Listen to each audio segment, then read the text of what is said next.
వి gold trusted gold buyers మీరు తాకట్టు పెట్టిన బంగారాన్ని విడిపించి ఈ రోజు ఉన్న మార్కెట్ ధరకు కొనబడును.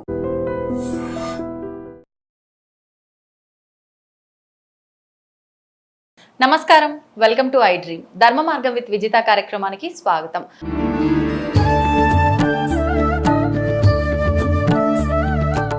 నమస్కారం గురుగారు. శ్రీమాత్రే నమః. శ్రీ గురుభ్యో నమః. గురుగారు, శ్రీరామనవమి మనకు ఉగాది రోజు నుంచి నవరాత్రులు ప్రారంభమవుతాయి అంటారు. ఆ తర్వాత మనకు శ్రీరామనవమి. అయితే ప్రత్యేకించి శ్రీరాముని మనం ఆదర్శంగా తీసుకుంటాము, సీతారాముల్ని కూడా ఆదర్శంగా తీసుకుంటాము ప్రతి విషయంలో. ప్రత్యేకించి ఆయన భక్తులు ఉంటారు. ఫస్ట్ ఆయన దేవుడు అన్న విషయం పక్కన పెడితే నా రాముడు ప్రతి ఇంటి మనిషిగా మనందరం భావిస్తాం.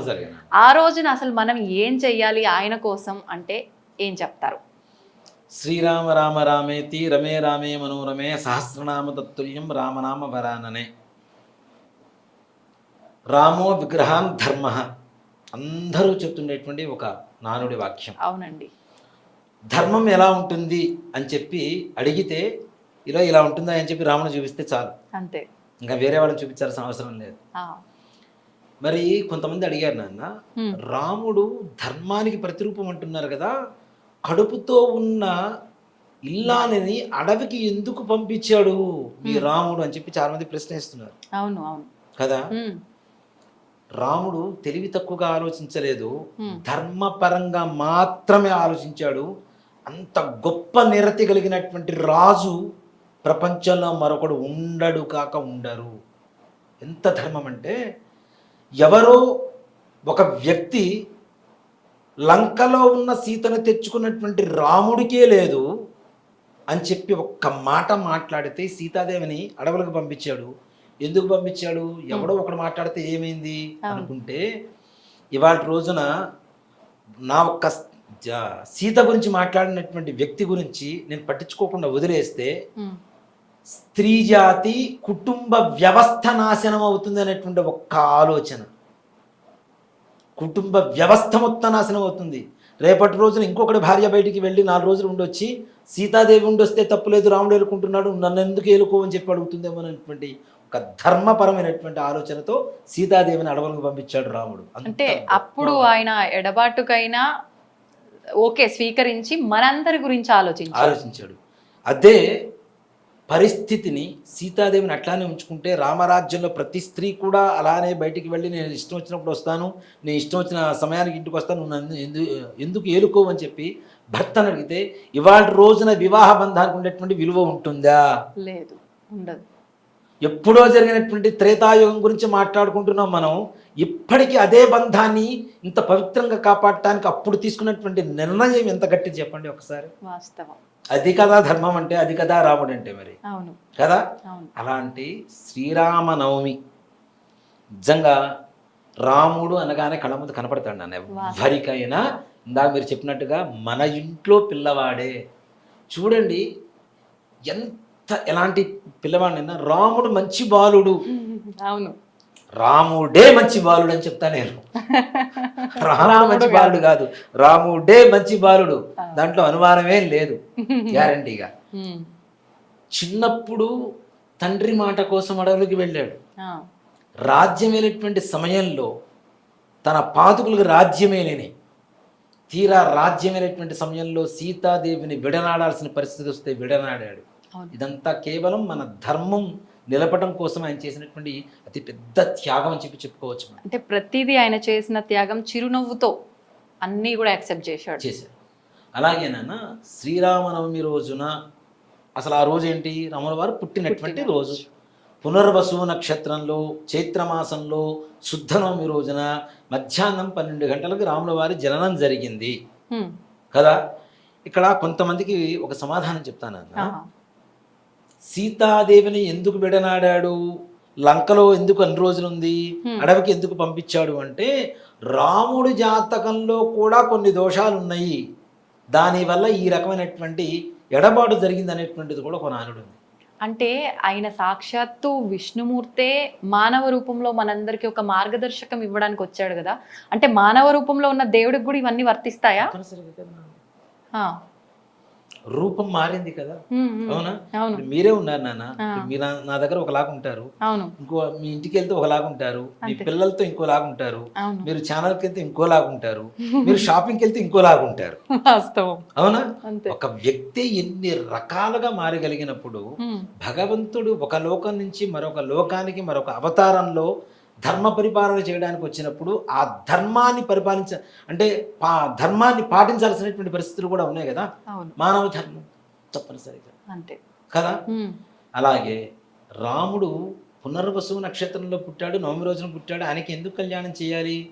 అసలు పుట్టినరోజున ఎవడన్నా కళ్యాణం చేసుకుంటాడా? జన్మ నక్షత్రంలో అసలు వివాహం చేసుకోరు కదా. ఎందుకు కళ్యాణం చేయాలంటే నా రాముడు పుట్టింది లోక కళ్యాణం కోసం కాబట్టి లోకంలో ప్రతి రాముడికి కళ్యాణం చేయాలన్నదే శాస్త్రం. ఆయన పుట్టిందే లోక కళ్యాణం కోసం కాబట్టి ప్రపంచంలో ఉండేటువంటి ప్రతి రామాలయంలో ప్రతి హనుమద్ ఆలయంలో తప్పనిసరిగా రామ కళ్యాణం చేయాలి అనేటువంటిది శాస్త్రం. రామ కళ్యాణం చూస్తే ఏమొస్తుంది అంటే మన ఇంట్లో కళ్యాణాలకి బాజా మోగుతుంది, అశుభ గడియలు వచ్చేస్తాయి. శ్రీరామనవమికి దేవాలయానికి కట్టినటువంటి మామిడాకుల తోరణం దాటి వెళ్ళి ఎవరైతే శ్రీరామనవమి రోజున సీతారామ కళ్యాణాన్ని మనస్ఫూర్తిగా శ్రద్ధగా భక్తి శ్రద్ధలతో కళ్యాణం చూసి మంత్రాలు విని తీర్థప్రసాదాలు స్వీకరించి ఎవరైతే ఇంటికి వస్తారో ఆ ఇంట్లో దేవాలయంలో మామిడాకు 16 రోజులకి ఎండిపోతుంది. 16 రోజుల లోపల మన ఇంట్లో మామిడాకు కట్టేసుకో. అంత త్వరగా వివాహాది శుభకార్యాలు జరుగుతాయని చెప్తారు. మామిడాకు మన ఇంట్లో కట్టుకుంటున్నామంటే శుభకార్యం జరుగుతుందనే కదా. కాబట్టి తప్పనిసరిగా రామ కళ్యాణం అనేది నిజంగా రామ కళ్యాణ దృశ్యం నాన్న కళ్ళ ముందు కనబడుతూ ఉంటుంది. ప్రతి ఒక్కళ్ళు ఇంకే కళ్యాణాలు కూడా ఆనందం రాదు నాన్న. ఎలా ఉంటుందంటే మన ఇంట్లో సీతాదేవిని అబ్బా మనమే కన్యాదానం చేస్తున్నాం ఆనందంగా ఉంటారు. రాముడు అందంగా ఉంటే ఇక్కడ చూడండి, నిజంగా చెప్పాలంటే పెద్దలకి కొడుకులా కనపడతాడు, చిన్నపిల్లలకి అన్నలా కనపడతాడు, ఇంకా మగవాళ్ళకి ఒక అన్నలా కనపడుతూ ఉంటాడు. యువతులు ఉంటారు కదా, వాళ్ళ బుగ్గలు ఎరుపెక్కుతూ ఉంటాయి రాముడు చూస్తూ ఉంటే. రాముడి విగ్రహాన్ని చూస్తున్నా కూడా అంటే ఆయన పుంసాం మోహన రూపాయ పుణ్యశ్లోకాయ మంగళం అంటారు. పురుషుడు కూడా మోహించదగ్గ సుందర రూపంట రాముడిది.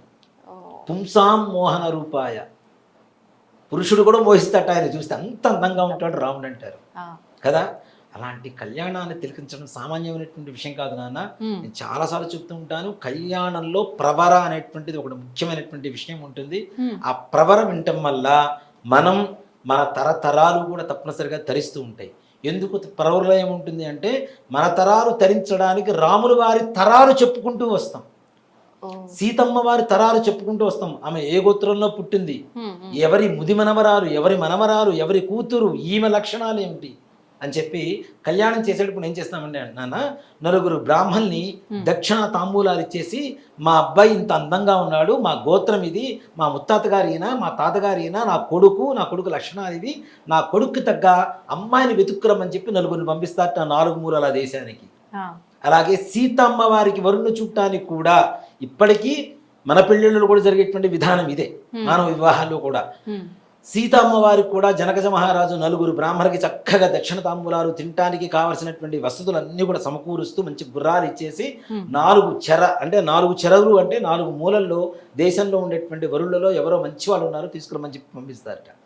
అప్పుడు రాముడు యొక్క తండ్రి దశరథ మహారాజు చెప్తూ ఉన్నాడు, నా కొడుకు ఎలాంటి వాడు అంటే చతుస్సాగర పర్యంతం గోబ్రాహ్మణేభ్య శుభం భవతు వాసిష్ఠమైత్రావరణ కౌండిన్యత్రయా ఋషేయ ప్రవరాన్విద వసిష్ఠ సగోత్రోద్భవస్య. రాముల వారి గోత్రం ఏంటంటే వసిష్ఠ సగోత్రం. అజమహారాజు వర్మణోన్నప్త్రే, అజమహారాజు గారి యొక్క ముదిమనవుడు రఘుమహారాజు వర్మణ పౌత్రాయ, రఘుమహారాజు గారి మనవడు. దశరథ మహారాజు వర్మణ పుత్రాయ, మమ పుత్రాయ అంటాడు దశరథుడు, నా కొడుకు.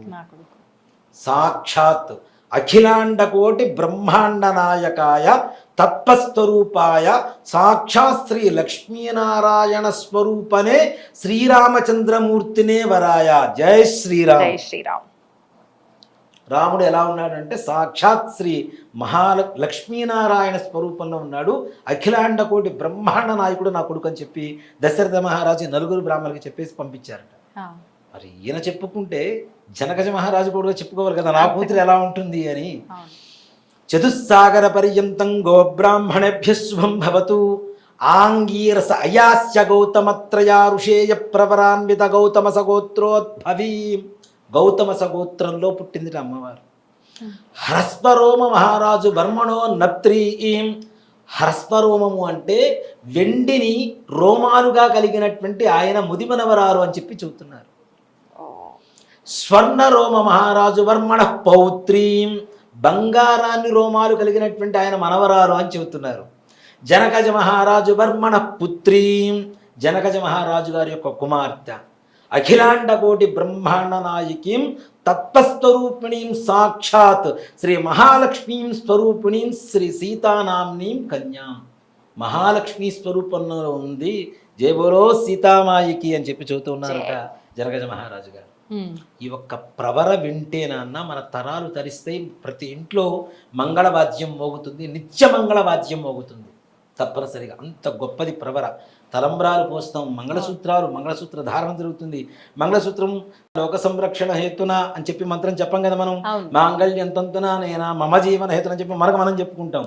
కానీ రాముల వారి కళ్యాణం జరిగేటప్పుడు మాంగళ్యం తంతునా నేనా లోక సంరక్షణ హేతున, లోక కళ్యాణం కోసం నేను కళ్యాణం చేసుకుంటున్నారా అని చెప్పి రాముడు చెప్తున్నాడు. ఈ కళ్యాణం జరుగుతుందిరా అని చెప్పి చెబుతున్నారు అక్కడ అర్చకుల వారు. అంత గొప్ప కళ్యాణాన్ని చూసి తలంబ్రాలు ఏవైతే పోస్తారో ఆ తలంబ్రాలు అక్కడ జీలకర్ర బెల్లం పెడతారు కదా నాన్న విగ్రహాలకి. ఎవరికైతే వివాహం కావడం లేనటువంటి బాధపడుతున్నారో వాళ్ళ పిల్లల కోసం తల్లిదండ్రులు తీసుకెళ్ళండి, లేదా పిల్లలైనా వచ్చి డైరెక్ట్ తీసుకుని వెళ్ళండి. కళ్యాణం జరిగిన చోట జీలకర్ర బెల్లాన్ని కొద్దిగా నోట్లో వేసుకొని అక్కడ తలంబ్రాలు అక్షతలు వేసుకుంటే మరుసటి సంవత్సరం శ్రీరామనవమికి తప్పనిసరిగా శ్రీవారితో అమ్మాయిలు, వారి శ్రీమతితో అమ్మాయిలు కళ్యాణం తిలకించడానికి వెళ్ళటంలో ఏ మాత్రం కూడా సందేహం ఉండదు. అంత గొప్పది. అలాగే పానకం వడపప్పు ప్రసాదం ముఖ్యంగా అది ఏ రోజు ఏం చేసినా బాగుంటుందో లేదో తెలియదు, కానీ ఆ రోజున ఎంత తాగినా తాగాలనిపిస్తుంది, ఎంత తిన్నా తినాలనిపిస్తుంది. దాంట్లో కూడా నాన్న అది కూడా ఒక ఔషధి గుణాలే. మిరియాలు వేస్తారు, యాలకులు వేస్తారు, శొంఠి వేస్తారు. ఎండాకాలంలో ఉష్ణేన శీతలం అంటాం. మనకి బెల్లం కూడా వేడి చేస్తూ ఉంటుంది. వేడిని వేడి చేయడం ద్వారా శరీరం చల్లబడుతుంది, ప్రశాంతంగా ఉంటారు అని చెప్పడం పరమార్థం. ఈ వడపప్పు పానకం మనం విడి రోజుల్లో ఎక్కడ తిన్నా అంత టేస్ట్ రాదు నాన్న. రాములు వారి కళ్యాణం చేసిన తర్వాత నివేదన పెడతారు కదా, ఆయన దృష్టితో ఆరగిస్తాడు కదా, ఆ ఎంగిలి ప్రసాదంగా ఎంత టేస్ట్ వస్తుంది నాన్న. మనం పెసరపప్పు ఇంటికి తీసుకొచ్చుకుని కేజీ నార పోసుకోండి తినండి, టేస్ట్ రాదు. అక్కడ తింటే తినాలనిపిస్తూనే ఉంటుంది.